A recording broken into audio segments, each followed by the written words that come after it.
Hi, writers and resident students. We are on week 10. So week 10, day 1. We are going to do 2 videos today. In the first one, we are going to meet the Christian writer, Irene Howat. And then the second video will contain the introduction to Unit 3, and we're also going to look at the rubric for this unit. So week 10, day 1. Spotlight on Christian writers. Meet Irene Howat. Irene Howat is an award-winning author who has nearly 50 titles to her name, including the beloved Lightkeepers series, 10 Boys Who Changed the World, 10 Girls Who Made History, and many others. She also edits a monthly magazine for children and runs an online Story of the Month club. She lives in Ayrshire, Scotland. She is married to a retired minister, and they have a grown-up family. Here's some questions that Irene was asked.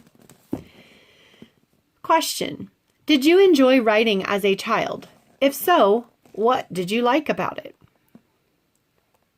Irene's answer: I was the middle of 3 children.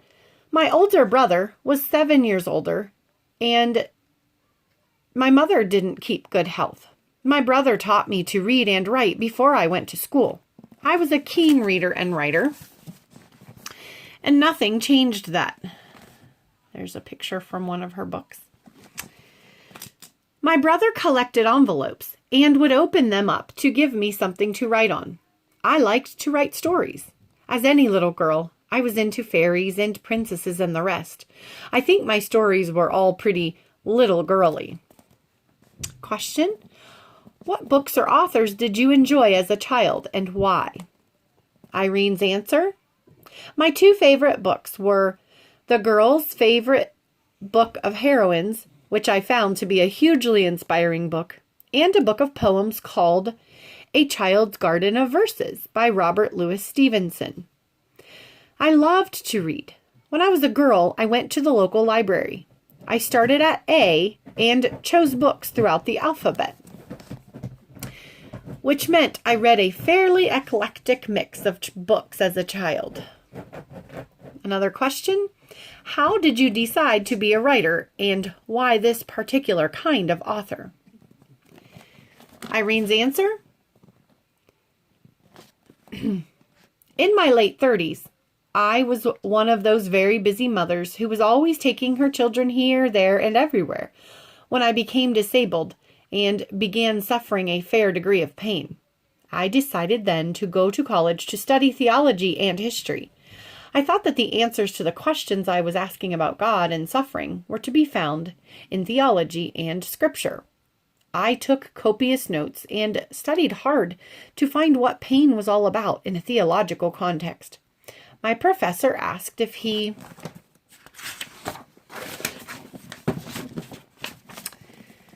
could borrow my notes to show to a friend.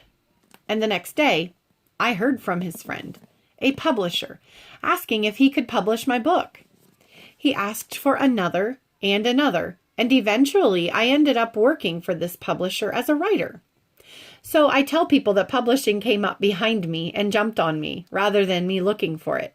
It came as a direct result of my pain and my disability. And I thank God for both of them because it opened up a most wonderful life as a writer. As a biographer, I have met the most amazing people, and my life would be much poorer if I had not met them.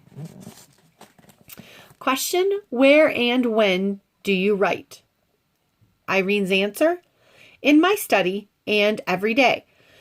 I'm a writer, in terms of that's what I do and also what I love. Another question: do you have any particular things that help you write? Irene's answer is silence. I can't work with a noise. Fortunately, I am married to a husband who also likes silence, and we have adjoining studies. They are both very quiet places. Another question: what are some of the places from which you have gotten your ideas? Irene's answer: I get ideas from people I read about or have met and have talked to. My husband and I were at the Keswick Bible Week, a historic Christian conference in England, a few years ago.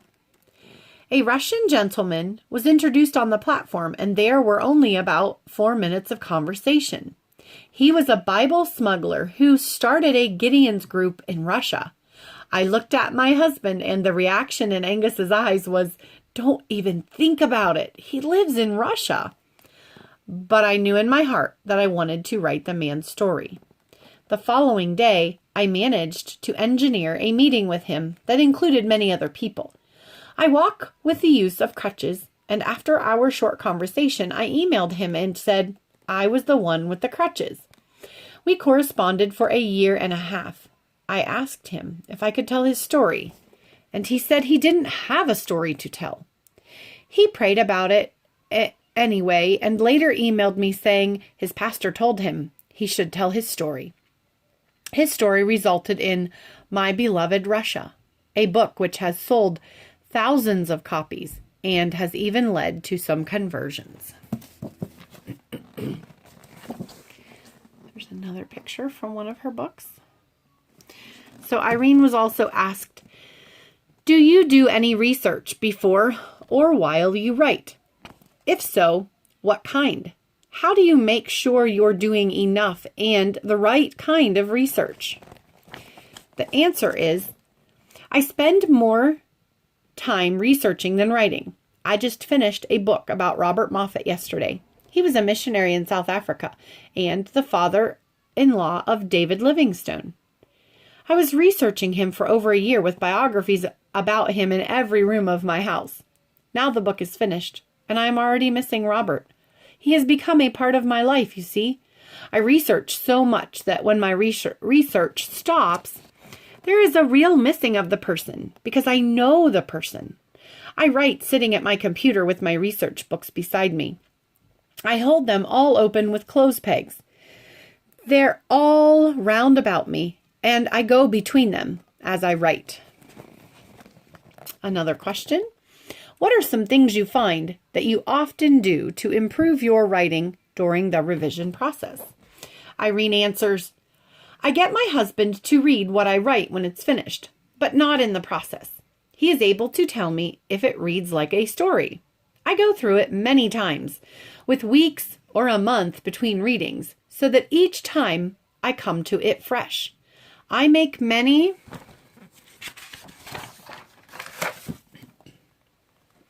revisions. I always try to have the book be circular, to have something at the beginning that is a thread that comes through at the end. People don't recognize it as they are reading, but if it wasn't there, they would feel that something was missing. I read enough about the childhood of a person that I can link it somehow to his adult life. That linking helps a child or an adult to find satisfaction in a book. Another question. What is your favorite thing about being a writer? Irene answers, I love the opportunity to research. I love the process of writing, but when I click the send button and send my manuscript to the publisher, that's when my feeling of ownership stops. And later, when the books arrive, having been published, I have no feeling of ownership at all. It's a curious thing, and sometimes it surprises me.